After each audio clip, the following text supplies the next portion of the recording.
যা সবসময় দেখে এসেছে সেখান থেকে বের হয়ে যখন কিছু একটা করতে পারি সেটাই আমার কাছে মনে হয় চ্যালেঞ্জ। ওই চ্যালেঞ্জটা আমি নিয়েছি এবং আমার যা হল রিয়াকশন, অডিয়েন্স রিয়াকশন দেখছি, আমার মনে হয়েছে যে অডিয়েন্স সেটাকে খুব ভালোভাবে গ্রহণ করে নিচ্ছে। সো এটা আমার জন্য একটা ব্লেসিং। আসলে এইটা আমাদের আইটেম গান না, it's a party song, it's an end credit song.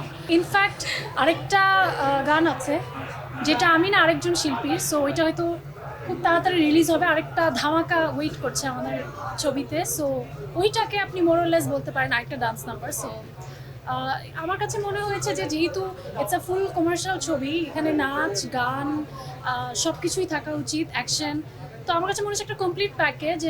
আমি খুব ইন্টারেস্টেড ছিলাম এই কনসেপ্টটা। এটা তো আসলে ফিজিক্যাল ট্রেনিং করতে হয়েছে, মেন্টাল কিছু training, and action itself or action for the camera is very different. তো ক্যামেরার জন্য অ্যাকশনটা কীভাবে করা উচিত সেগুলো নিয়ে একটু ধারণা নেওয়া, বা আমাদের ফাইট ডিরেক্টর ছিলেন, আমাদের অ্যাকশন কোঅর্ডিনেটর ছিলেন, তাদের সাহায্যে করার চেষ্টা করেছি। আমি তো অনেক ইনজোর্ড হয়েছি শুটিংয়ের সময়, বাট ওই সময় আসলে ইনজুরি মনে হয় না, বিকজ অ্যাড্রেনালাইন রাশটা এত বেশি থাকে।